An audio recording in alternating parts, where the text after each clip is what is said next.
اللہ اللہ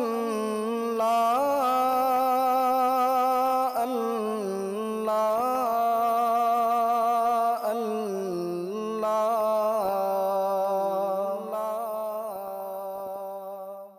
اللہ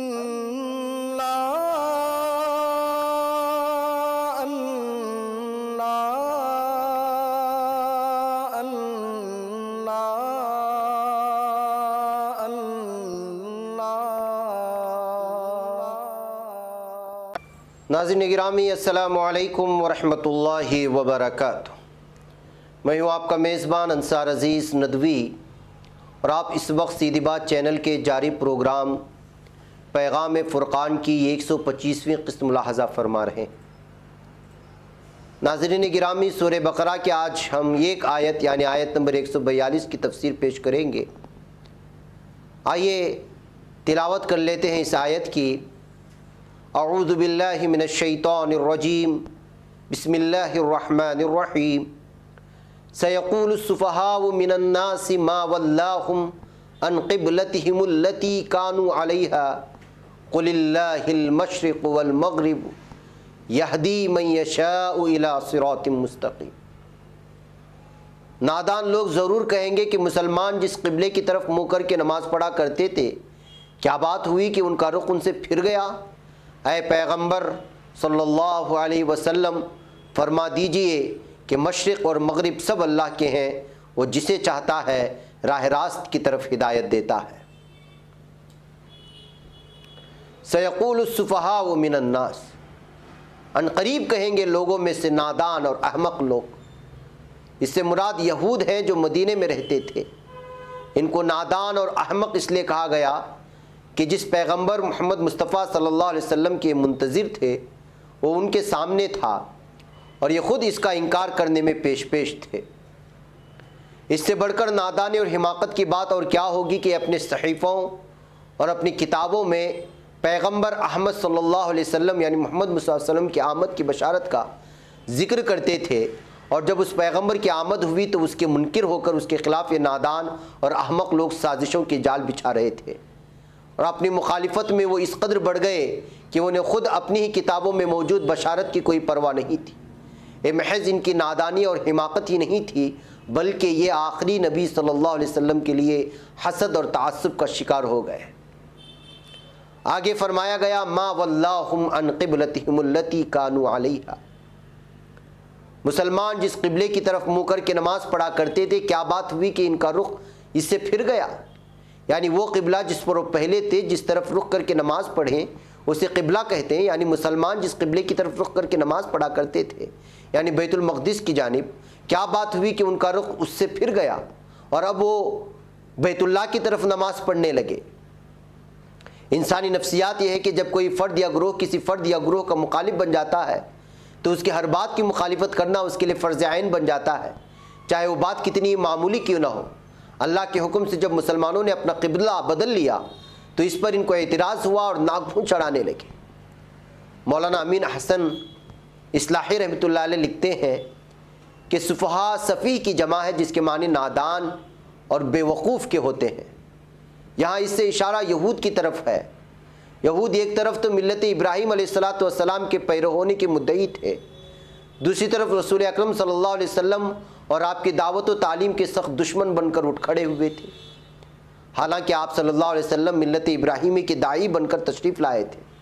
ظاہر ہے کہ اس قسم کی الٹی حرکت نادان اور بیوقوف لوگ ہی کر سکتے تھے، اس وجہ سے قرآن نے ان کے لیے سفہاء کا لفظ استعمال کیا۔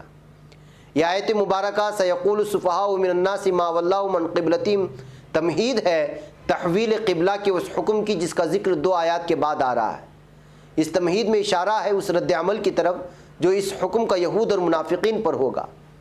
اصل حکم سے پہلے اس کے رد عمل کے بیان کرنے کی وجہ ایک تو یہ ہے کہ قبلے کی تبدیلی کا حکم کوئی معمولی حکم نہیں تھا، اسلام کے مخالفوں اور اس کے حامیوں دونوں ہی کے اندر ایک خاصی ہلچل پیدا کر دینے والا حکم تھا۔ اس وجہ سے ضروری ہوا کہ اس حکم سے پہلے اس کے متوقع رد عمل کے لیے ذہنوں کو تیار کر دیا جائے۔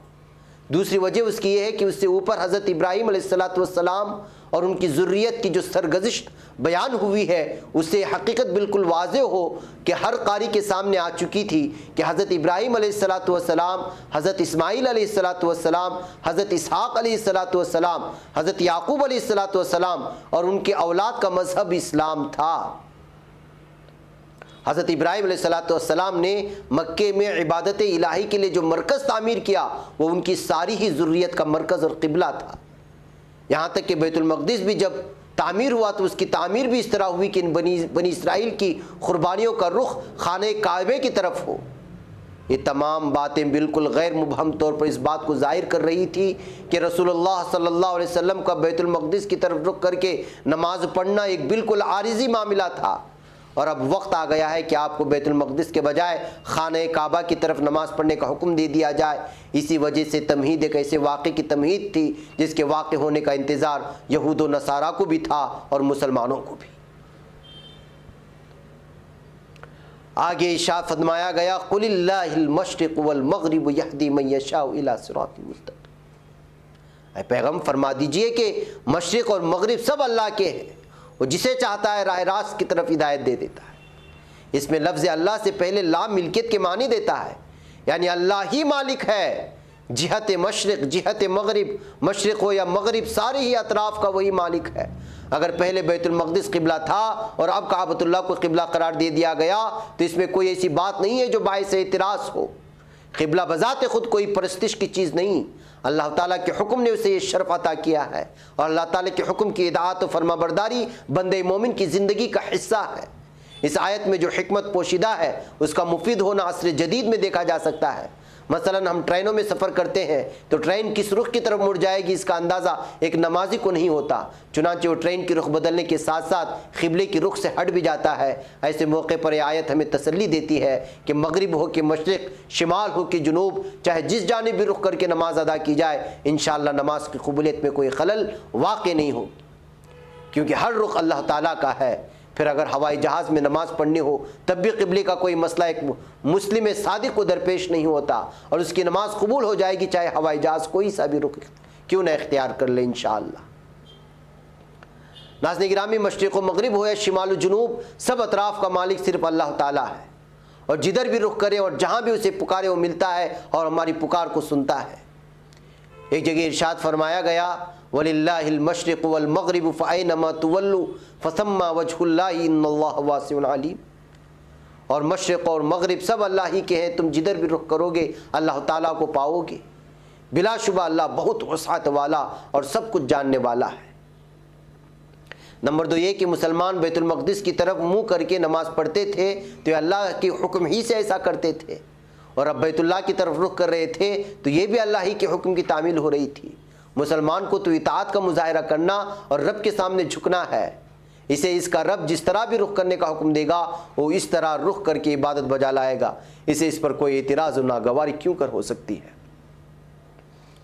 اس کے علاوہ اس آیت کی حکمت یہ بھی ہے کہ مسلمان کے اندر اطاعت و تسلیم کا یہ جذبہ موجود ہے تو اللہ تعالیٰ کی مہربانی اور اس کا فضل ہے، اللہ جس کو چاہتا ہے اس کو ہدایت سے نوازتا ہے، اور مسلمان کو ہدایت سے نواز کر اس کے اوپر اپنا انعام کرتا ہے، جبکہ اعتراض کرنے والوں کو انعام و فضل نصیب نہیں ہو سکتا۔ ناظرین گرامی، دعا ہے کہ اللہ تعالیٰ ہمیں ان احکامات سے واقفیت حاصل کرنے کی توفیق عطا فرمائے جو قرآن سے مستنبط ہے، اور ہمیں اپنی کتاب کا گرویدہ بنائے۔ بہرکیف ناظرین گرامی، یہاں پر وقت ہو چلا ہے، مجھے اجازت دیں، انشاءاللہ پھر آپ لوگوں سے ملاقات ہوگی اگلی آیت کی تفسیر کے ساتھ۔ السلام علیکم ورحمۃ اللہ وبرکاتہ۔